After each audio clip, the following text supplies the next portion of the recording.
Bismillahir Rahmanir Rahim. Salatu salam ala Rasul Kareem wa sallallahu khair khalqi Muhammadin wa ala alihi ashabi ajmeen. Amma ba'd. Assalamu alaikum wa rahmatullahi wa barakatuh. We are so glad to be here in your service. And also the name of this program that we have is Crisis Protecting Oneself and Family. So during this crisis, and we have this special program, and we have two distinguished doctors, and we have Dr. Ahmady, and also we have Dr. Kamal. They're joining us in a minute, and inshallah we have some talks about the issues and the crisis and the challenges that our community and the whole country is facing right now. Inshallah, we move on.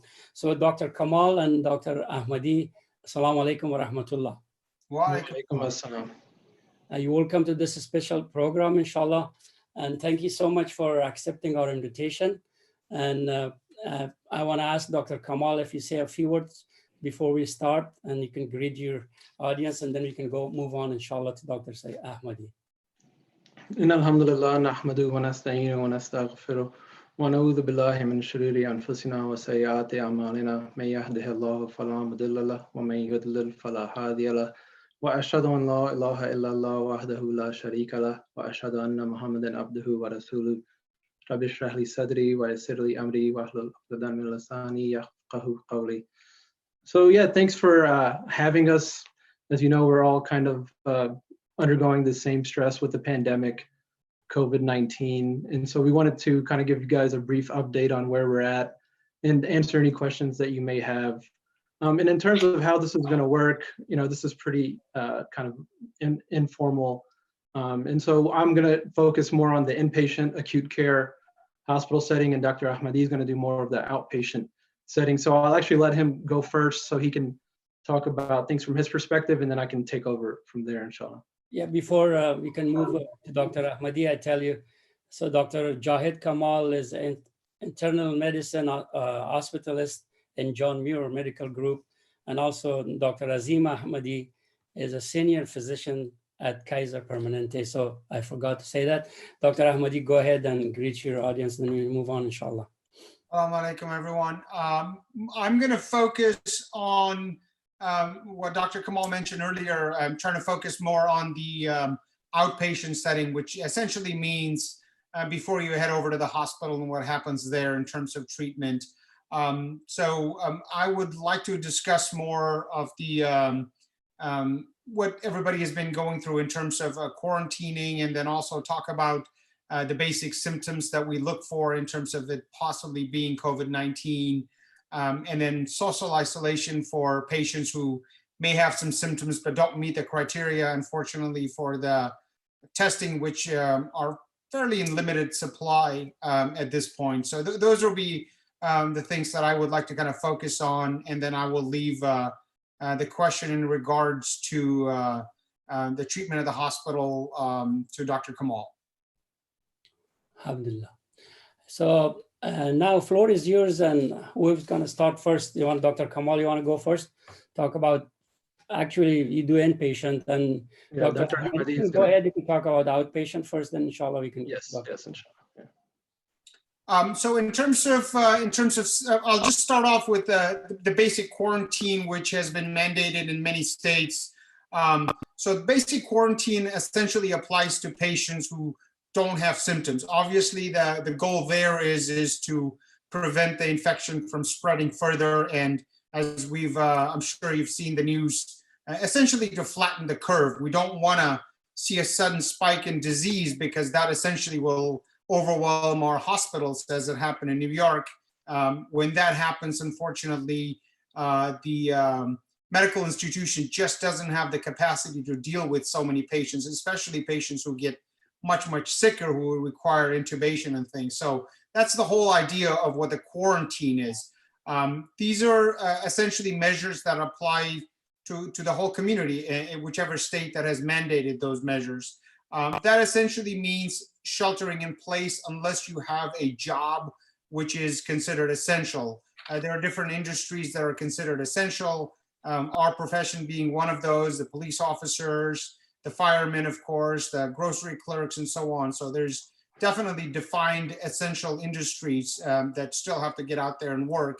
For the rest of the people, the mandate has been to shelter in place, which means you stay at home with your family.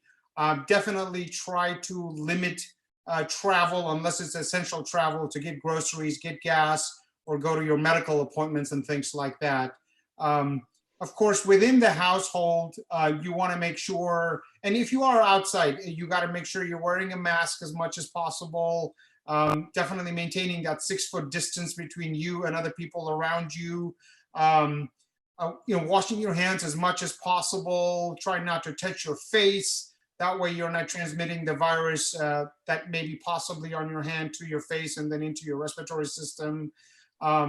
In terms of the gloves, that's a questionable thing. The CDC does not necessarily recommend wearing gloves out there because there's this possibility of people not wearing it properly and actually transmitting disease. It's much, much better off actually washing your hands thoroughly with soap for that 20 seconds or more. So those are the basic quarantine measures that have been in place for some time for all of us now. In terms of the symptoms, the common symptoms that we're looking for COVID-19 would be things as a fever. A fever essentially, and again, this is important for you to have a thermometer at home so you can actually check your temperature. Anything about 100.4 by the CDC is defined as a fever. So fever, if you're feeling fatigued and tired, much more ordinary than your ordinary situation. So if you're really having fatigue, joint pains, dry cough, other symptoms that are that can present as COVID would be sore throat, loss of smell, headache, joint pain, and these symptoms can arise from 2 to 14 days from the time you may have been infected. So that's sort of the time frame that we're looking for. Those are the common symptoms. So as soon as you start to have those type of symptoms, it's really imperative that you contact your doctor as soon as possible. Please don't just show up at the emergency room for these kind of things. You do want to discuss this with your primary care doctor as soon as possible so they can give you the proper guidance. Most of the time, if the symptoms are mild, and I'll allude to this in a second in terms of what social isolation is, or I'm sorry, self-isolation is. It's a little bit different than quarantining. So you want to get a hold of your primary care doctor as soon as you start to develop your symptoms, and they will guide you in terms of what you need to do. Again, because our testing capacity is very, very limited, we are not offering testing to everyone who doesn't meet certain criteria. In terms of symptoms that are much more severe, what you should be looking for would be things like shortness of breath, any type of chest pressure or pain, confusion, if you feel pale or bluish lips or anything like that. Those would be severe symptoms. And most of us, when we call us, and if you tell us anything like that, most of us are going to tell you to come into the emergency room and have a full evaluation and then go from there. Now, going back to what I said earlier about the mild symptoms, if you have the mild symptoms, you call your doctor, more than likely they're going to tell you to self-isolate yourself. Essentially, they are presuming that it's possible that you may have COVID-19. So the goal there is to self-isolate. And now it's very important that we understand quarantining. When you quarantine yourself at home with your family, you still have the capacity to be with your kids, be around your kids, as you typically would, normally under normal circumstances. But self-isolation for patients who have mild symptoms is a bit different and definitely much more restrictive. So that obviously means you stay at home.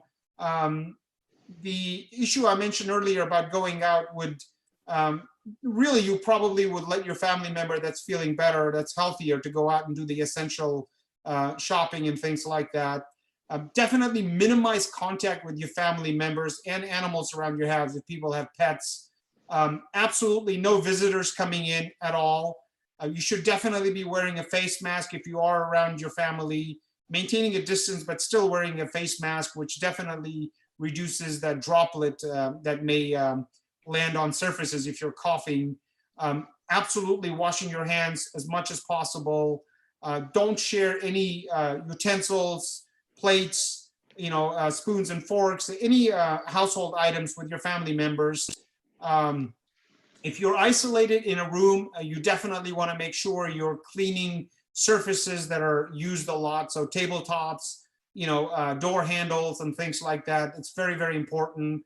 And then the other important factor is, so when we're telling you to self-isolate yourself with mild symptoms, we're also telling you to monitor your symptoms. If they get worse, then you would need to make sure you reach out to your physician again.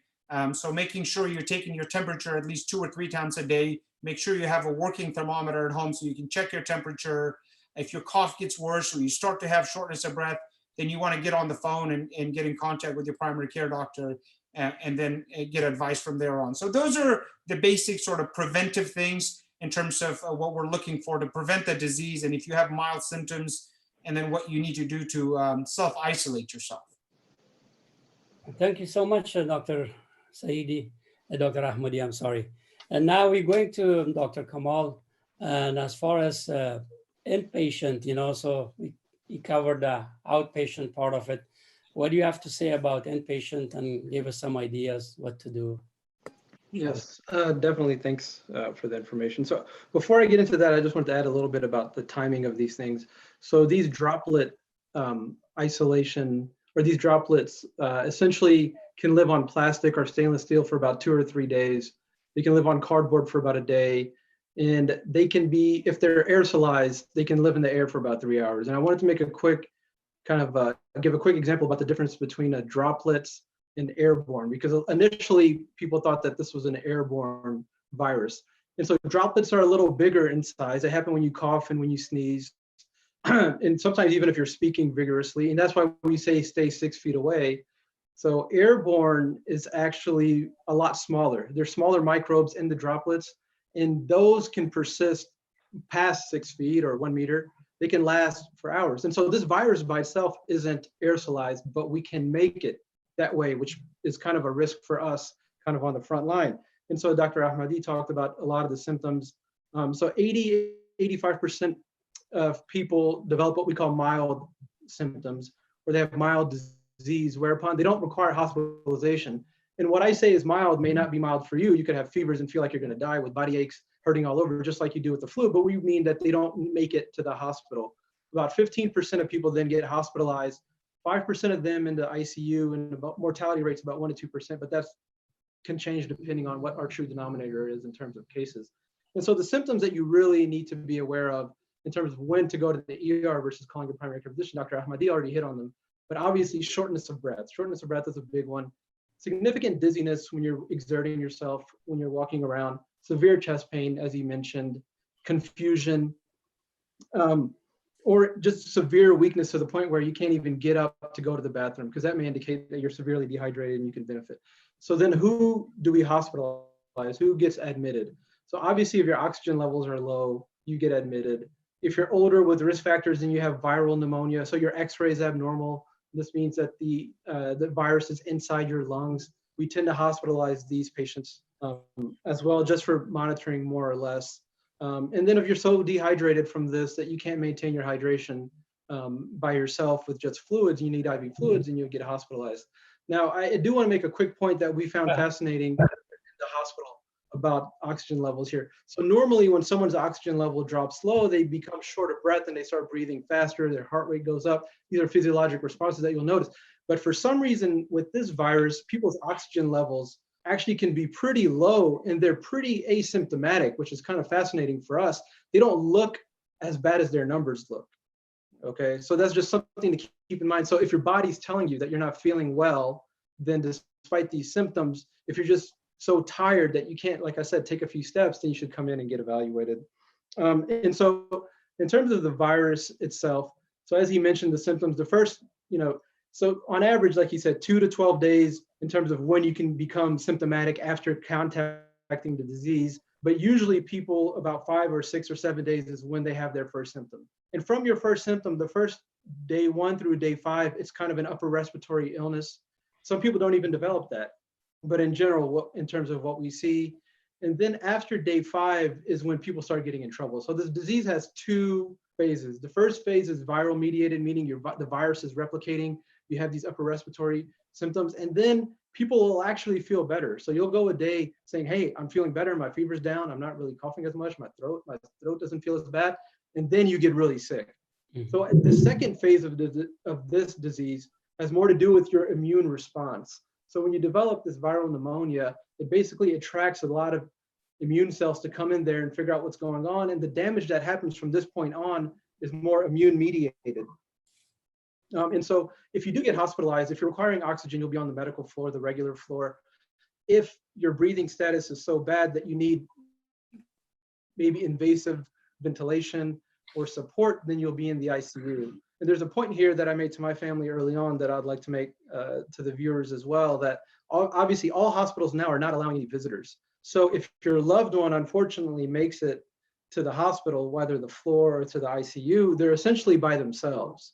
And so the nurses and staff are doing a good job of calling family daily, but if there's a breakdown in terms of a language barrier or a cultural barrier, that can obviously be a challenge. And so it's very important, especially for the older people in our family, for them to discuss with us kind of what their goals of care would be. And what I mean by that is kind of DNR status. That's not something that in our culture we tend to bring up, but they're going to ask them a lot of questions when they make it, even to the regular floor or to the ICU. We're going to ask them, hey, if your breathing gets so bad, would you want us to put you on life support? If your heart stops, would you want us to do chest compressions? And so these are things that we should be talking to our family ahead of time. Again, if there's any specific questions as it pertains to that, I'm happy to answer it. And then finally, a few other points I want to make before we move on to the question and answer session. Funeral homes likewise are not allowing much visitors. Unfortunately, somebody passed away at our facility recently, and only one person could visit his body at the funeral home. And likewise, with some of the Islamic traditions of washing the body, et cetera, these things are not able to happen because the dead bodies can still transmit the virus. There was a couple of cases of this in Thailand, believe it or not. And so, again, if there's more specific questions I can answer, but we can learn kind of from the Jewish experience in New York in terms of what they did to kind of help do some of the rituals while not doing others and helping patients out or making them feel more comfortable in their dying hours. And then finally, my two public service announcements here are to take it seriously, because so most people with underlying medical problems will get real sick, but there's a subset of young, healthy people that become gravely ill from this and end up dying. And I can't look at you in the face if I see you in the emergency room and tell you that you're going to be in that subset or not. This virus is evolving. It's a novel virus. It's only been around for 4 or 5 months. We don't know much about it just yet. So please take it seriously. So all the social isolation tips that Dr. Ahmady gave, you have to basically follow them to the T. And then finally, another consequence of this social isolation of this virus that we're seeing is people are afraid to come to the emergency room for other reasons.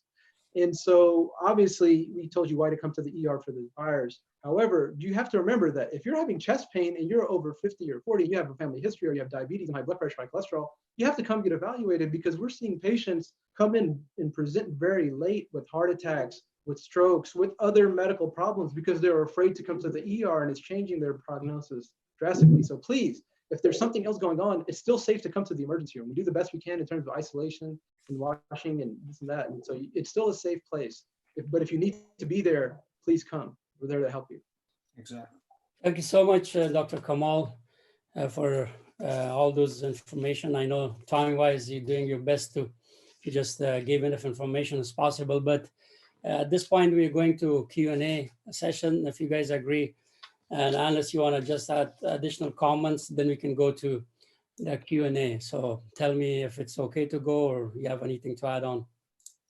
No, I mean, in terms of the therapeutics, because I know there'll probably be questions about it. We hear a lot on, CNN and Fox News and from Trump. There isn't anything that's FDA approved. There isn't anything that's a game changer just yet. Hydroxychloroquine or Plaquenil, the malaria drug, there's some data that show that perhaps it may be beneficial, but we need to see the randomized controlled trials. It does have some toxicities.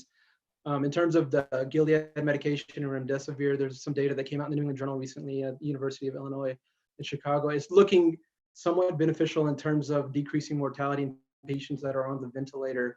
But again, we need more trials to say for sure, but it's not a game changer by any means. I mean, I've had patients on it that have still not survived. And so we haven't gotten there yet. What we really need is the vaccine, which will hopefully come. That's the game changer. Inshallah. Dr. Ahmady, you want to add something on before we go to Q&A?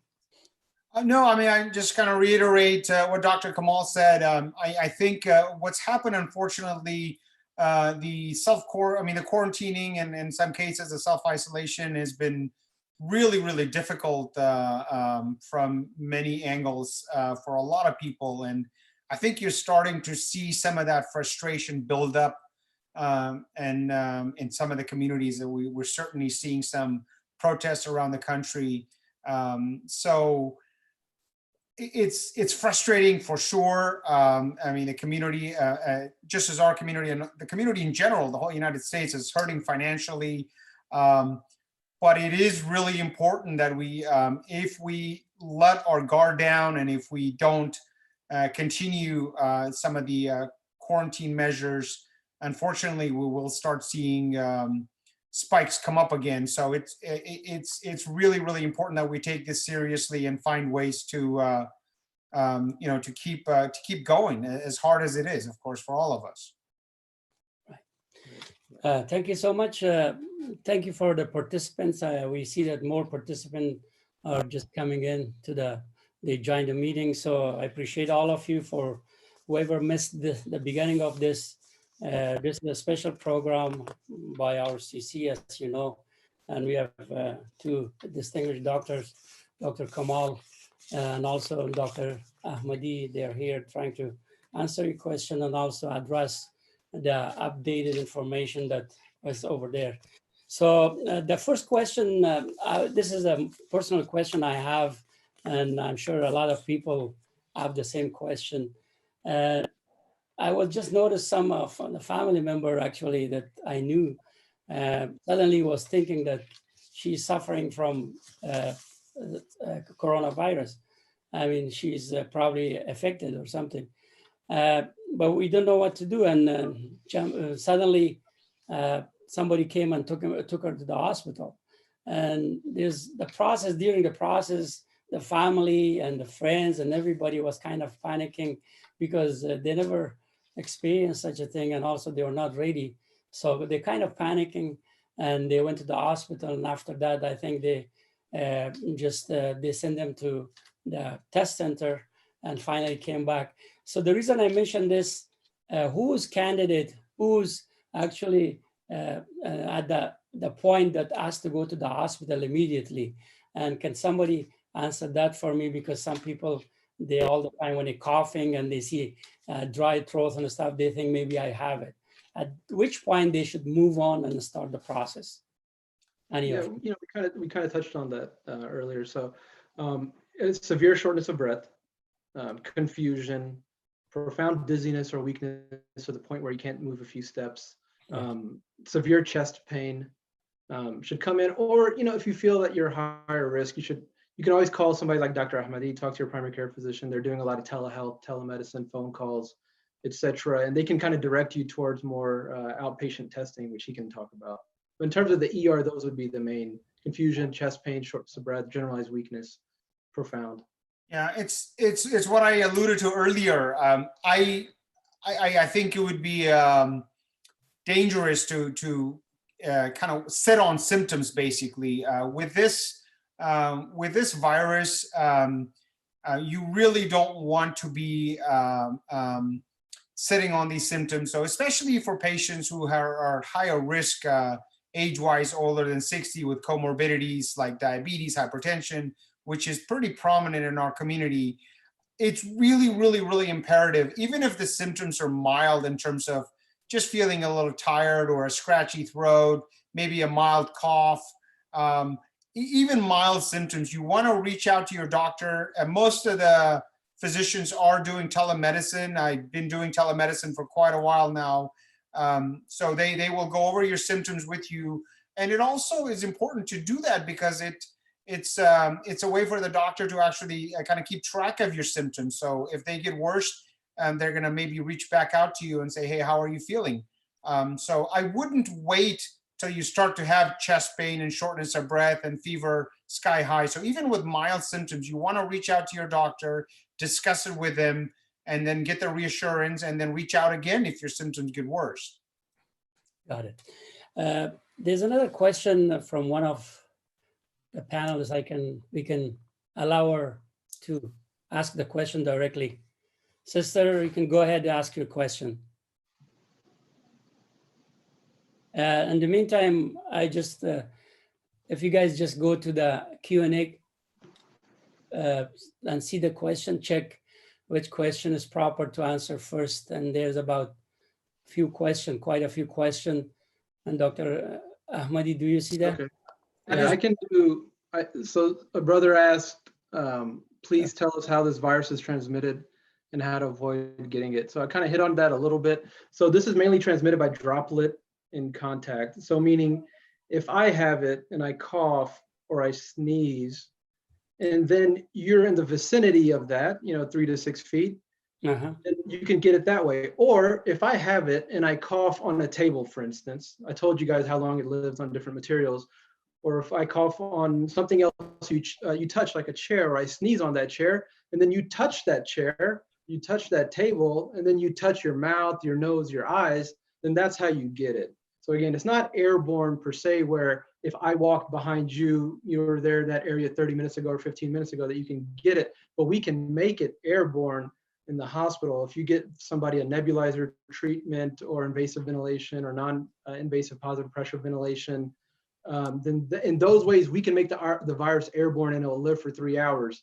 But ordinarily, it's not. It's just contact, meaning touching something, and droplet, meaning coughing and sneezing.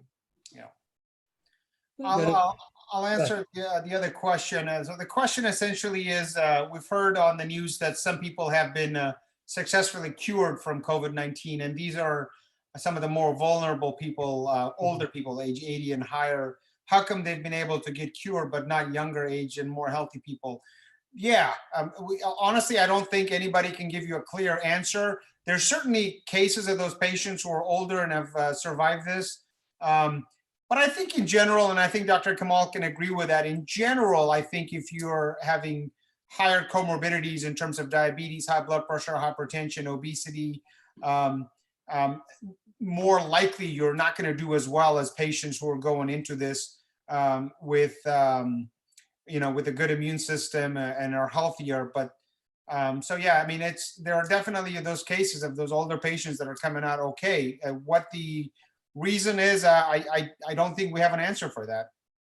Right. Yeah. I mean, just to piggyback on that, we have no idea. There's a lot about this virus that we still don't understand. Like I said, why does it kill a 23-year-old healthy guy without any medical issues? I mean, I have my own theories about that, but they're just theories. But again, we don't know. Whereas why did the 82-year-old with heart failure survive? And so it could be different strains. That one strain is more virulent, meaning one more potent than the other. It could be some sort of intrinsic immune deficiency that we haven't diagnosed yet in these younger people. But again, we just don't know yet. So it's hard to answer that. But like Dr. Ahmady said, definitely the more risk factors you have and the older you are, the mortality rates go up kind of in a skyrocketing type fashion. So we can click on that. There's another question, Dr. Ahmady. Yeah, so the next question is, it says essentially, when all this began, we were told by doctors and authorities that only individuals who have had tested positive for COVID-19 should wear masks. And now we're being told that we should all wear masks, sick or not sick. Yeah, it's interesting. So, as you guys probably, when you've traveled to a lot of the Asian countries, I've spent a lot of time in Southeast Asia. It's really not uncommon at all, especially with the SARS epidemic that has occurred there, for the culture to be very accepting of wearing masks. And you see people wearing masks all the time. When this started here, that wasn't the case. And I think a lot of the Asian countries were looking at us and wondering, what's going on here? And with time, as I think when things went by, the CDC did change their mind and started to recommend wearing masks.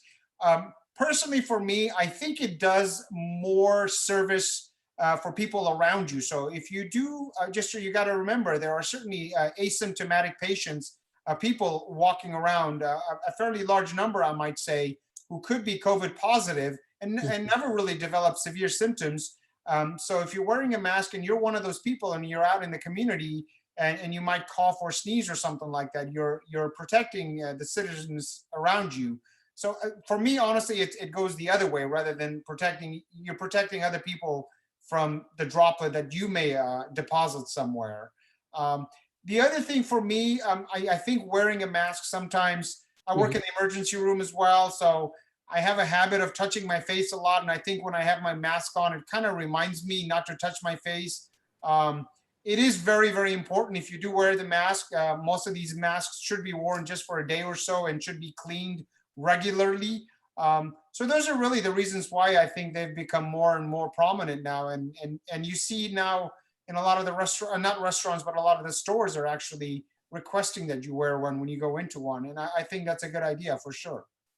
Right. And yeah, basically what changed? Data changed. You know, we got more information. Like I said, this is a novel virus. The information keeps pouring in. And we looked at other countries, some of the European countries, whereupon they wore masks, or South Korea, and they were able to flatten the curve better. So that was part of it in terms of why the CDC recommended it to begin with there. But again, I do want to make one point about masks.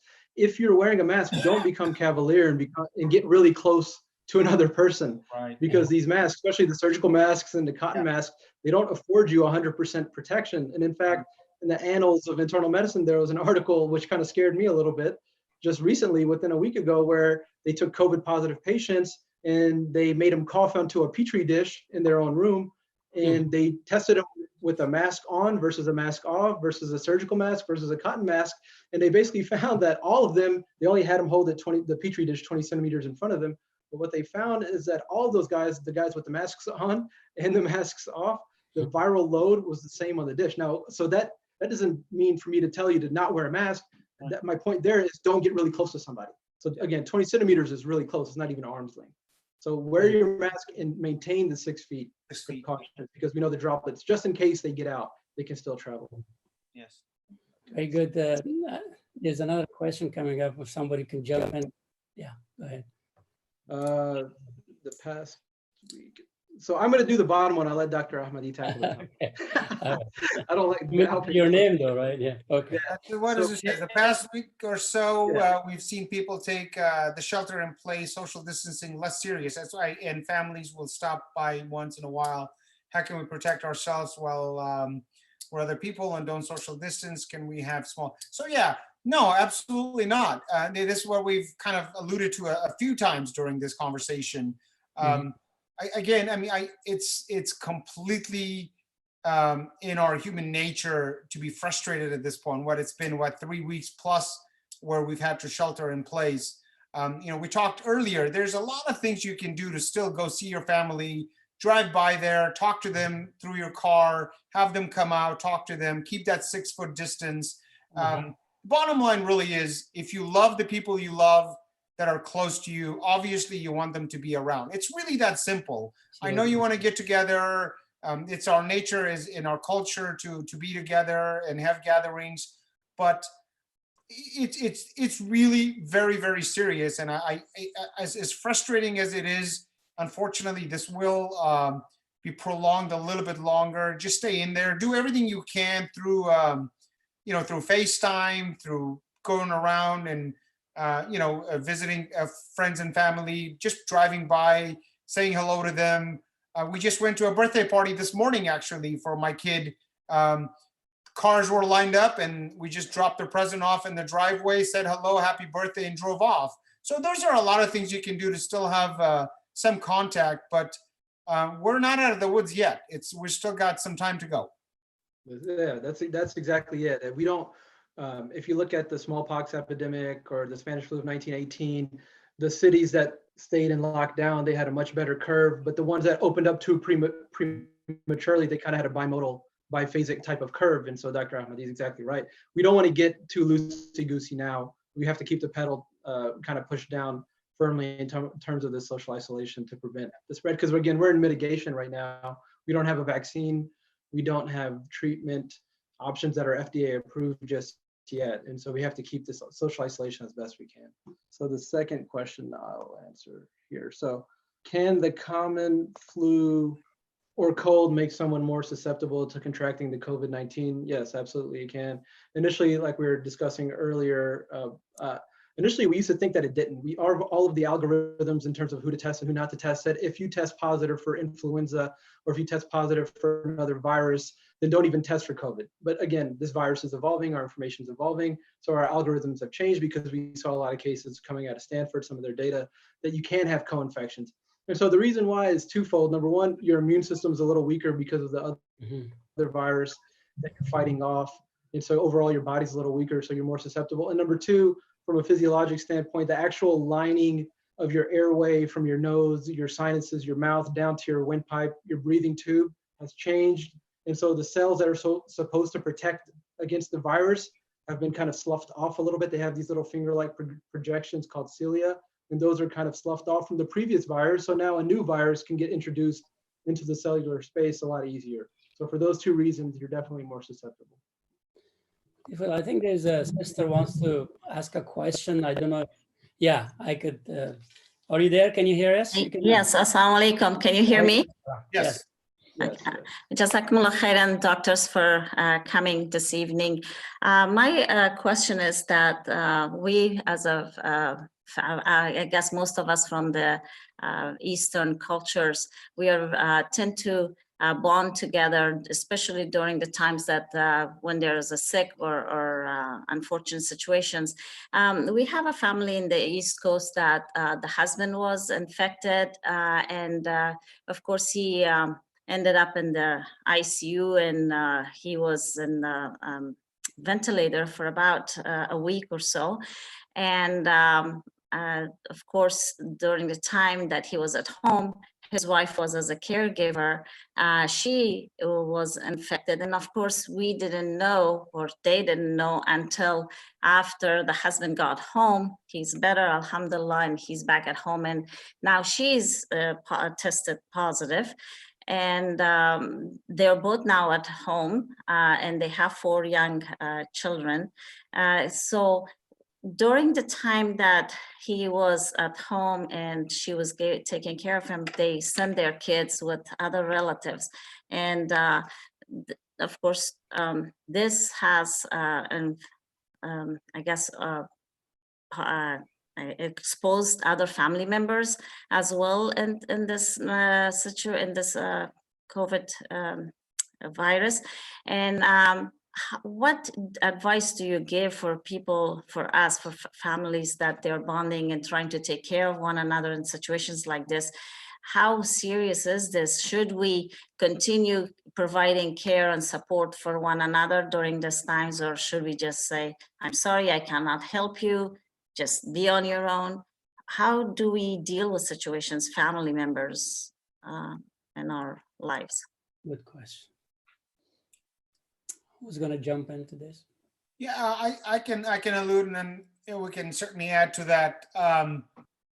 It really is difficult. I don't think in our culture, in our faith, would allow us to completely abandon our loved ones and our friends and family. That's just not in the calculus for most of us.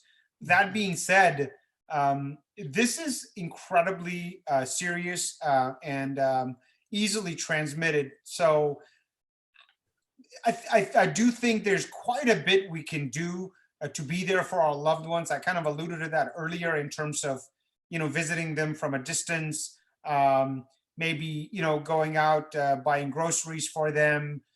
As you said, there were some family members who took care of their kids for them. There's quite a bit of things we can do to support, our loved ones in our family and the community who may become infected. So I don't think we isolate them completely and say, sorry, you're on your own. There's quite a bit of things we can do and still stay safe and do it in a very safe manner. You can cook for them, leave the food out in the driveway for them, have them pick it up, go grocery shopping for them.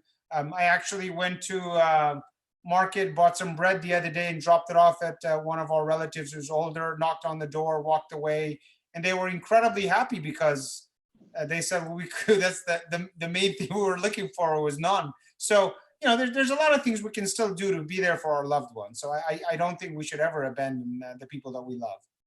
Right. Yeah, and just to piggyback on that, you can't take this virus serious enough.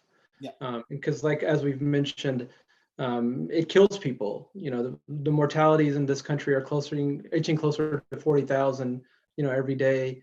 And it doesn't just kill older people, it can kill younger people too. And so you can't take it seriously enough. So you have to try to stay away as best you can from other people, but you can still help through the mechanisms that Dr. Ahmady kind of mentioned. But yeah, you should be staying away, especially from people that have been COVID positive. Yeah, for sure. Dr. Kamal, there's another question for you. Do you oh, I think I know who wrote this. Do you think we should be going to work or staying at home? I think whoever wrote that knows the answer themselves. Essentially, if you're an essential employee, so, you know, frontline medical staff, obviously we have no choice. We come to work because this is what we do. This is what we signed up for. Doctors, nurses, all the techs at the hospital, x-ray, phlebotomists, pharmacists, or grocery workers, sanitation workers, people that have to, you know, drive the trucks.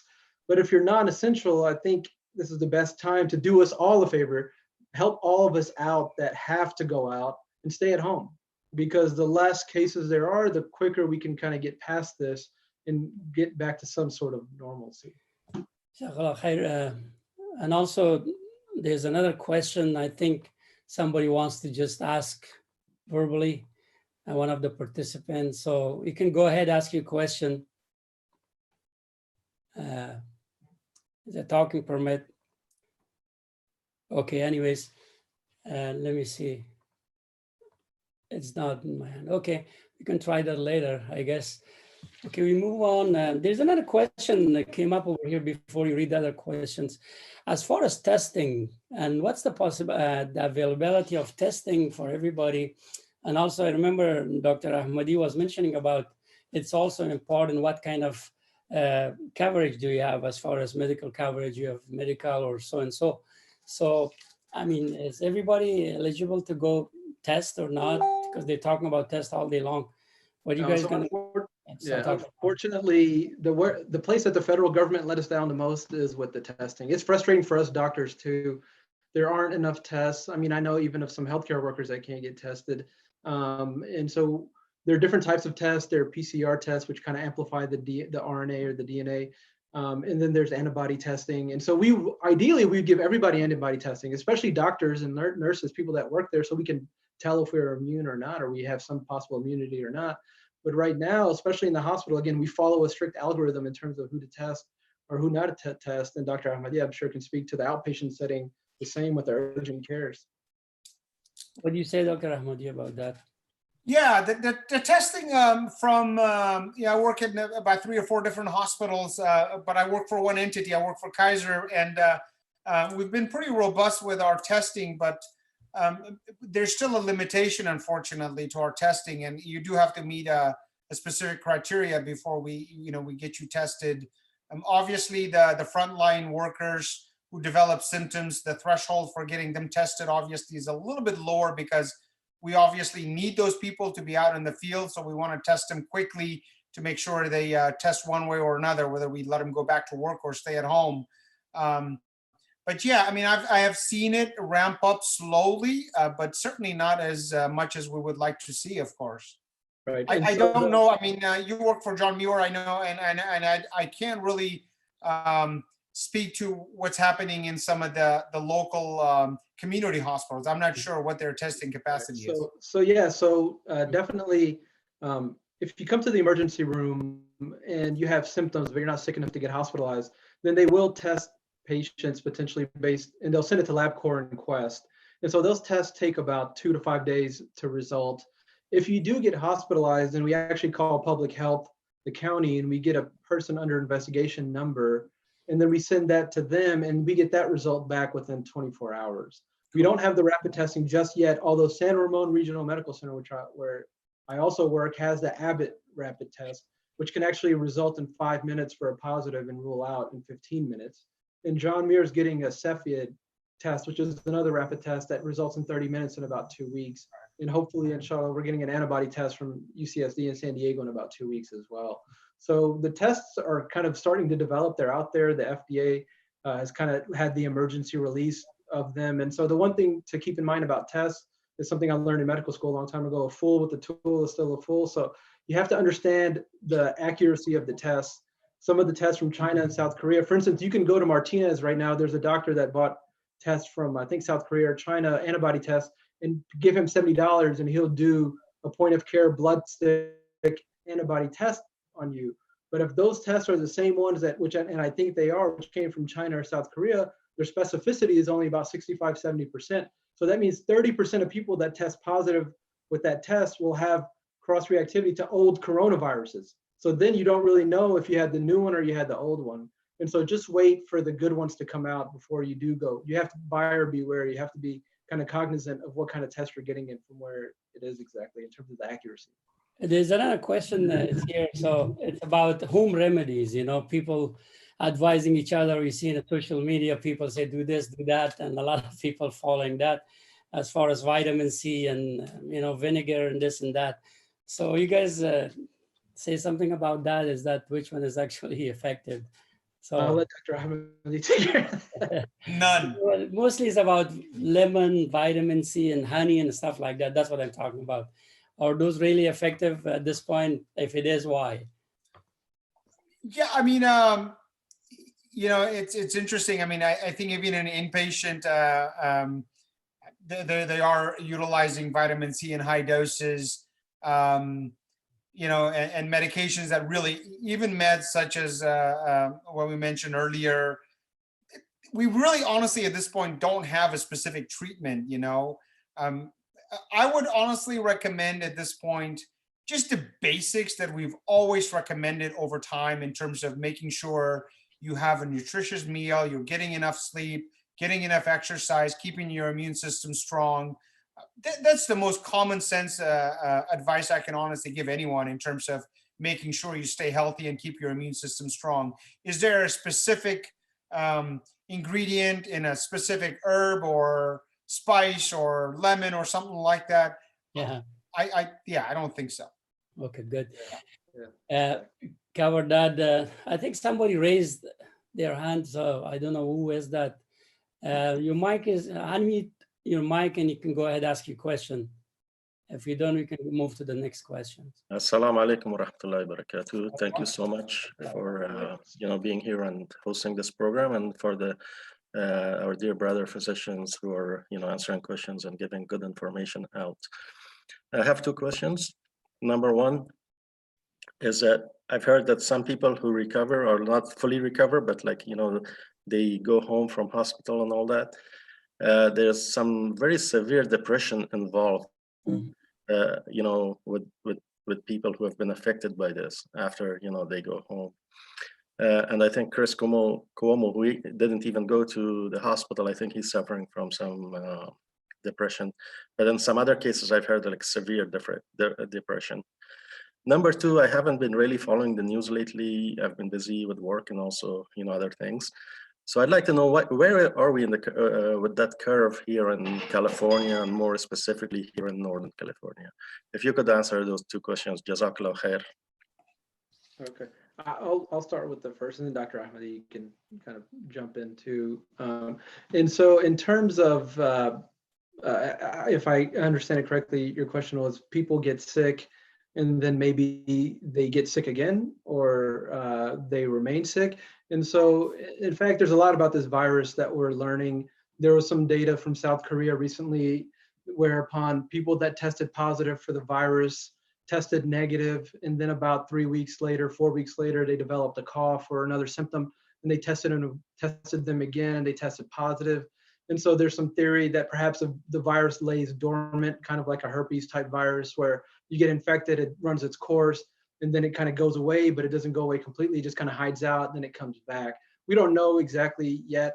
We also don't know if your immune system presently, like if you do have antibodies, if they will confer future immunity, meaning that if you had the virus a month ago and you test positive for your antibodies, can you get it again in a month or two? The problem with this virus is that it's an RNA virus, which RNA viruses are a little more unstable. They tend to mutate more. And it's a respiratory virus. Respiratory viruses are a little more unstable, then they tend to mutate more. And so that's why you can get the common cold year after year. That's why you can get influenza despite getting the vaccine. That's why you can get RSV once and get it again in a few months. And so you can theoretically get infected twice. In terms of the depression, yeah, I mean, anytime I think it's difficult, especially if you've been in the hospital, in the ICU, having kind of an acute stress reaction is something that's really tangible. And then with all the stuff that's going on in terms of social isolation, not seeing your loved ones, because our religion, our culture is very social as well, and the social component is very strong, and so that can add to that. In terms of if there's something physiologic about this virus itself that can predispose you or cause that depression, we don't know yet. We do know that it can cause meningitis, which is kind of an inflammation or infection of your meninges, which is the lining of your brain and spinal cord. But I can't tell you for sure that it's the virus. I think it's more the circumstance, but Dr. Ahmady can chime in about those.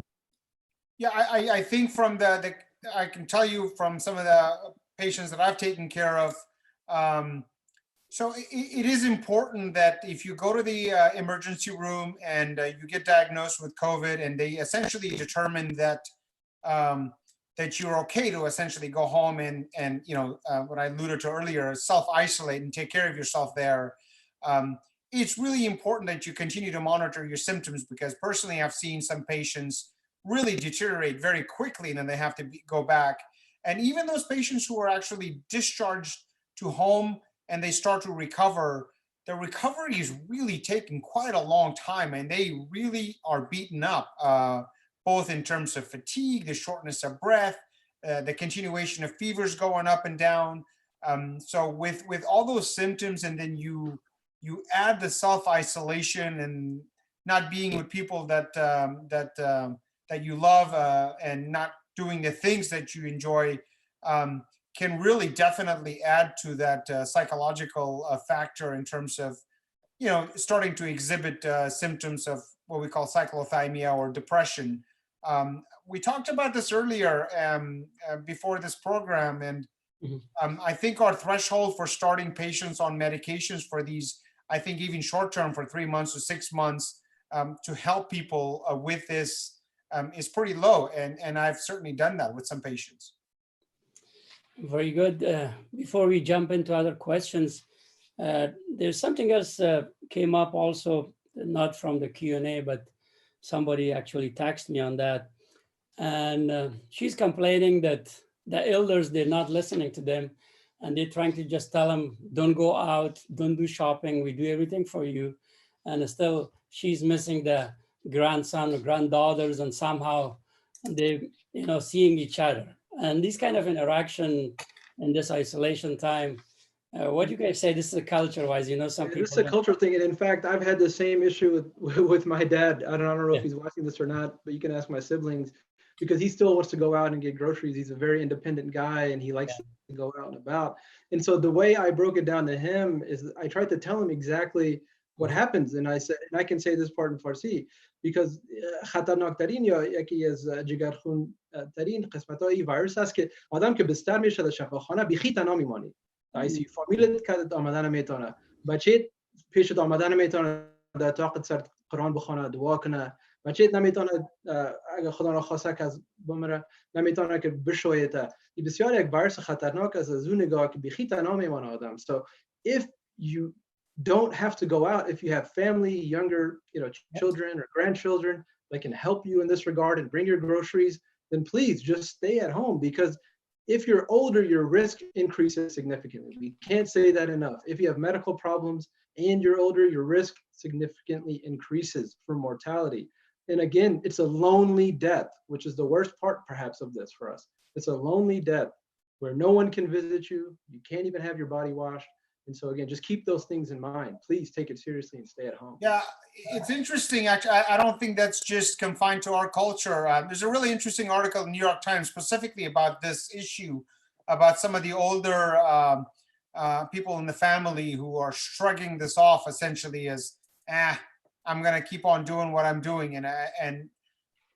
I think it's very important that we stress to them exactly how serious this is, because that cavalier attitude can sometimes cause all kinds of problems. So we have more questions over there, and doctors, I think this become very, very interested. meeting for everybody. So can you jump in and please cover these questions? Yeah, I see the first one here. So is this virus mutating compared to other similar viruses? Will it be around for a while? This is honestly the biggest problem in terms of going forward. There's definitely, over the last 3 months, as they've looked at it, there's definitely been some changes in terms of mutation as this virus goes into the community, as it happens with some of the other influenza viruses. There's definitely been some changes that have occurred. This is why it's difficult and sometimes really sort of unreliable to totally rely on a vaccine. So if we develop a vaccine 18 months down the road, and this is what happens with the flu, every year we have to sort of come up with a new vaccine. So this virus is mutating. It looks like it's mutating at a bit of a slower rate than what we see in influenza. But it definitely is doing that. Dr. Kamal can allude to that a little further. Yeah, so as I mentioned a few questions earlier, so it's an RNA virus. And RNA viruses are more unstable by definition. They tend to mutate a little bit more. And it's a respiratory virus. And again, respiratory viruses tend to mutate a little bit more. There's different strains that we're already seeing. Some people count up to 7. Some of that has more to do with the protein that's being expressed on the virus than the actual mutation just yet. But we definitely do think that it can and it will. And the one interesting thing about coronaviruses, this is a coronavirus, is that despite them being RNA and respiratory, the two things I just mentioned, they tend to be a little bit more stable. So I'm optimistic that our vaccine will be good. And some people say at the National Institute of Health that we'll have the vaccine in the fall for Dr. Ahmady and I, for the frontline healthcare workers, and by next spring for the general community at large. But we have to make sure that the vaccine is A, safe first, and then B, it works, right? And once we can prove those things, then we can have it out. And that, again, even though it won't be 100%, hopefully the combination of the vaccine plus herd immunity from the people that have already had it will kind of get us back to some normalcy, inshallah. I think somebody's interested if we do travel or something. They're insisting, can we travel? What's the best way to keep that? I think we escaped that and we can go to the next questions. Some who can jump in to answer this, please. So there are videos out. Okay, there are videos out on social media showing that as soon as someone touches an infected surface with bare hands, get infected without them having to touch their nose, mouth, or eyes after. What do you think of how accurate it is for someone that get the virus instantly the moment they touch an infected without touching? I don't think that's very accurate at all, based on kind of my understanding of the pathophysiology of this virus and the way it's spread by droplet and contact. And I think if you do, obviously if you touch something, you can get it, but I don't think there's any kind of a transdermal spread of the virus, because your skin is actually a pretty good organ in terms of protection. But if you touch something and then you touch your mouth, your eyes, your nose, you know, your clothes, and then your mouth or face or eyes or nose or ears, then you can get it definitely in that regard. But I can't imagine that it's transdermal. The next question is about curve. Where are we on the curve in California? Any idea? It's definitely flattening. The last time I think I looked at it, the doubling time was, I think, went from 9 days last week up to quite about 28 days, right, Kamal? Dr. Kamal? Oh, you mean the R prime, the R number? So it went from about 6 to 8 to 9 to about, so okay, so before I get into that, we really don't know, because we don't have the testing capacity to have the total number. So these are all guesses. That's why when these models are off, if you watch CNN and you see Dr. Fauci or Dr. Birx and people are yelling at them, or why is this guy wrong? He said XYZ is going to happen to Chicago and it didn't, or Atlanta or New Orleans, or so, because we don't know, we haven't tested a huge amount of people just yet. And so that's why these numbers are theoretical calculations.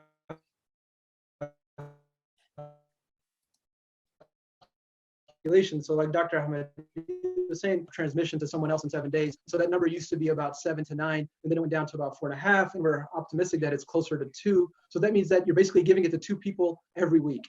So that means it'll double every week. We want to get that number down to as close to 1 as possible. And so again, without the testing, we don't know. We think that we haven't hit our peak yet. Based on what I'm seeing out of University of Washington and then Stanford, we haven't, in Northern California, we haven't plateaued yet. And we think that that's going to happen early May to about mid-May, but that number keeps changing because, again, the data keeps changing. These models are only as good as the data you put in. The data out is only as good as the data that goes in. And with more testing and more information, that will possibly change. But we don't think we're at our plateau yet. So we're doing a good job, especially in this area. And doctors, somebody just sent me a text and mentioned that you guys are real heroes, not just you two, whoever in this field working, including nurses, attendees, custodians, whoever providing help. In this case, actually, you guys are saving life. Thank you. So really proud of you, you know, and your time. And this time you guys are already tired and we're taking your time. I really appreciate it. And the whole group, RCCs, appreciate it too, that for attending to this kind of a meeting. And we hope we could do this more often because our community needs, and I'm sure this is going to go through. So anyways, there's another question that's interesting to me. Maybe I can pass it to you guys. Say the end of, somebody's probably in an end of time or in the end of his lifetime. And obviously they need some moral and spiritual support. You guys have seen any, probably somebody can call him and the recitation of Quran, or any imam or chapel or something, you know, chaplain to come give him comfort and this and that. You guys have any idea to maybe answer this question? This is a question came up. Yes, so you can actually call and speak to your loved ones. And so the nurse can physically go in the room and FaceTime with you, although they try to minimize the amount of exposure that they have in the room. But obviously if someone's dying and their family's wish is to read Quran over them, that's a possibility where they can take the phone and at least put the speaker up kind of somewhat close to the patient. And so that is a possibility. We did used to have chaplains and of different denominations and faiths that would come in, but obviously with the current COVID exposure, they're not as available as they were. And so it's more or less family calling. And again, the issue that arises is if you don't have a family member that can read the Quran, for instance, or feels comfortable doing it, then what should we do then? The Jewish people in Brooklyn, they kind of came, they made a 1-800 number whereupon the nurse would dial that number and it had a pre-recorded message with some of their prayers, both in Yiddish and English. And so that's something that we could possibly work on here as well for people in the end of times that don't have family. Exactly. And there's a question came up from YouTube channel and said, should the state mandate masks before lifting the shelter order in place? What are you guys thinking about that? That's probably a good idea. New York has already done that. You know,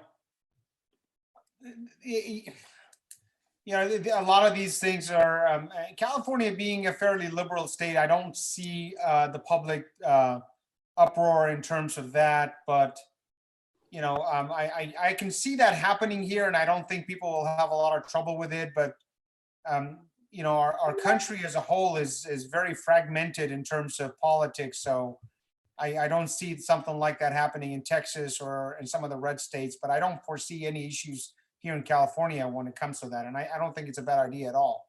Yeah, no, I think it's a good idea. And if the state can't mandate it, then individual businesses potentially could, right? Like you can't come into this store or this restaurant without a mask on. And so I think it should be done. And so I guess I'll go to the next question here. Yeah, go ahead. Is there any evidence of permanent damage, lungs, for example, from COVID? So again, as this is evolving, we don't know yet because this is a novel virus. It's only been around for 4 or 5 months. We can extrapolate information based on other illnesses. So the main thing that the COVID does to the lungs is it causes something called ARDS, which is kind of basically a bunch of inflammation and gunk in your lungs. And so based on previous ARDS data, there potentially could be, but we don't know just yet, especially with some of the treatment mortalities and the way we try to ventilate and intubate these patients to try to minimize that risk. COVID also causes cardiomyopathy, or causes congestive heart failure, causes heart issues. And those people tend to have a much worse mortality when you combine the respiratory failure and the heart failure. It also causes kidney failure commonly, and it can cause multi-organ failure, essentially a shock state. And so we don't know yet what the long-term ramifications are, but that's something that's being monitored, and definitely kind of being monitored in the data. Thank you for that. I think we are reaching almost to the last part of our program because you allocated about almost hour and 15 minutes. So we're almost there. There's another question. It said, you could read the last question from YouTube channel, Dr. Ahmady. Yeah, so are there any types of diets that could help with this virus? I talked about it earlier. There really aren't any specific diets that can help with any infection for that matter. Generally, our approach always is to make sure you have good nutrition in terms of varied foods, making sure you're getting enough sleep, make sure you're well hydrated. Those are the things we would recommend generally, even before this virus came on, to keep your immune system strong and keep you healthy. I really cannot overstress the exercise portion. So maintaining both cardiovascular and resistance training, especially during the time when you're not working, is really critical. You can do a lot of things at home. Get a stationary cycle, eat healthy, eat more of a more of a plant-based diet and things like that. Avoid maybe processed foods as much as possible. That would be recommended regardless of whether we had this pandemic or not. It can definitely help with that. So yeah, I mean, nothing diet specific. helps. Right. Yeah, exactly. There's nothing specific. Diet helps to the extent that, like Dr. Ahmady mentioned, that you eat healthy, you eat different, plants and fruits and vegetables, and try to limit the meat. Just all the things you ordinarily do in terms of strengthening your immune system over the long haul, vitamin C, making sure that you have that. And again, the biggest thing with diet is you really don't need these supplements. If you eat the right things, the right vegetables, the right fruits, and you vary the color, then you're going to get the amount, the maximum amount that your body can tolerate from that food itself. So you really don't need supplements and extra vitamins, etc., as long as you eat healthy. So yeah. The last question is how safe the hospitals are as far as appointments and sister making deliveries. So that should be our last question.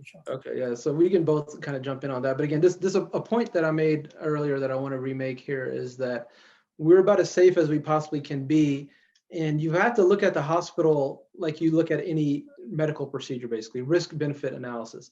But I don't want people to be so afraid to come into the hospital that they're sitting at home with their heart attack, or sitting at home with their stroke, or sitting at home with their regular pneumonia. I mean, you can still get other types of pneumonia, of influenza type illnesses or other pneumonia. So if you are older and you have risk factors and you develop new symptoms that are kind of unexplained and not mild, please come into the ER. We do the best we can.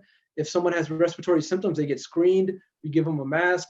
We put them in a room. Everyone that comes in and out is going to gown up and wear a mask and wash hands before touching anything, before they see you, after they see you, before they see other patients. And so they are safe. And babies are still being born. I mean, people are tending to do okay. And so I'm not saying everyone just run to the ER, especially if you have like a hangnail or, a minor symptom that you can go to an urgent care at some point or see your doctor, or that it can wait. But if you have serious symptoms that are going on, please come in. They are safe in that regard. And we can do you some help. Don't sit at home. Yeah, I would definitely agree with all that.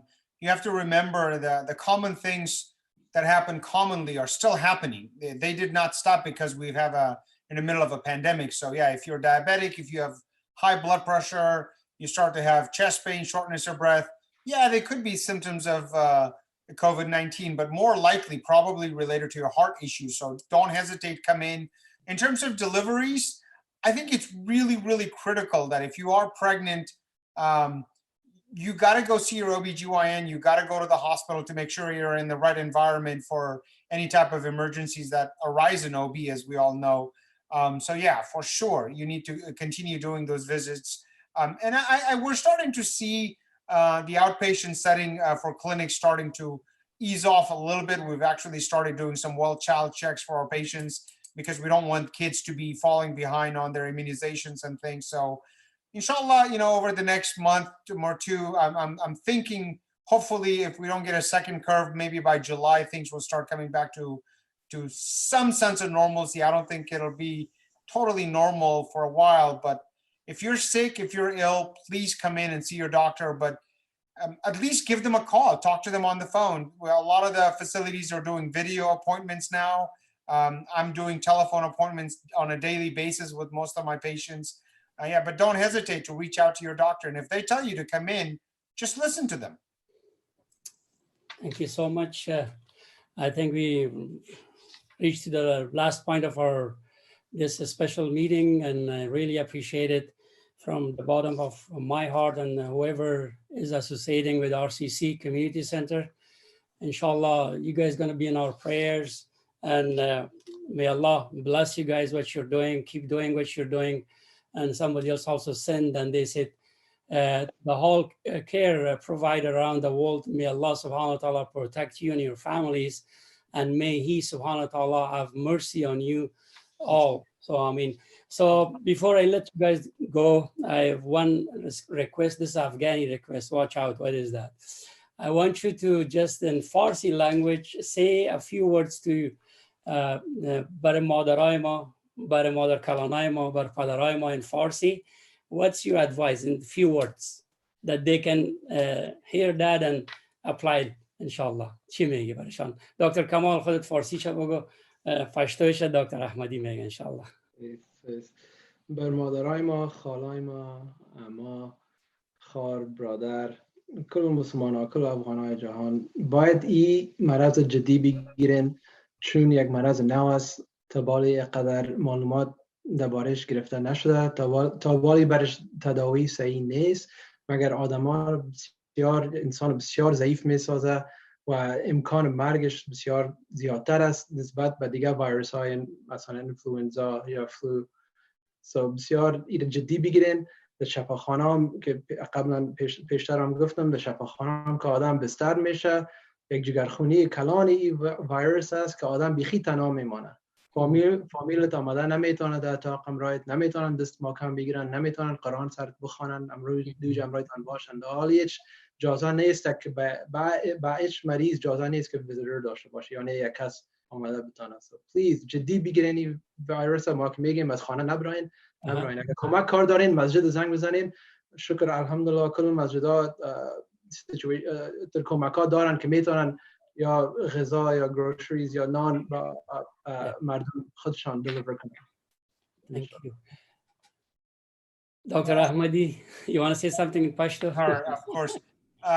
ټول ورونو خوندو ته یعنی ډیر مهم دي چې تاسو باید په کور کې اوسئ، ځکه چې دا مریضي چې ډیر خطرناکه مریضي ده، او ټول موږ پوهیږو، موږ خپل هم په کور کې بند یو او زړه م ډیر ټنګ سوي دي، تقریبا 3 هفتې تېرې سوي دي، مګر هم فکر وکړئ چې دا مریضي او دا وایرس چې د موږ سره به نو یې به د موږ سره خدای پیږي چې یو میاشت به وي، 2 میاشتې به وي، 3 میاشتې به وي، مګر ډېر کوشش وکړئ چې په کور کې واوسېږئ او ځان صحتمند وساتئ. او دا مریضي ډېره خطرناکه مریضي ده، او هر څومره کوشش چې کوئ او یو بل سره کومک وکړئ او په کور کې واوسئ.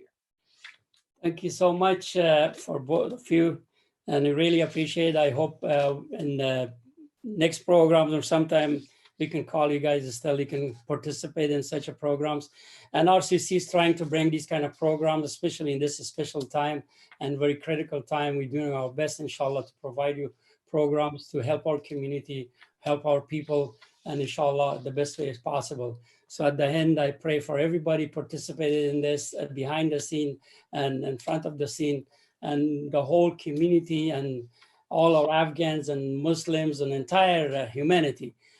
We ask Allah subhanahu wa ta'ala bring ease for us and take all these difficult time away from us, especially for the barakah of Ramadan, which is ahead of us next week, inshallah. I hope we're going to get some cure from Allah subhanahu wa ta'ala. And just thank you so much once again. Assalamu alaikum wa rahmatullahi wa barakatuh.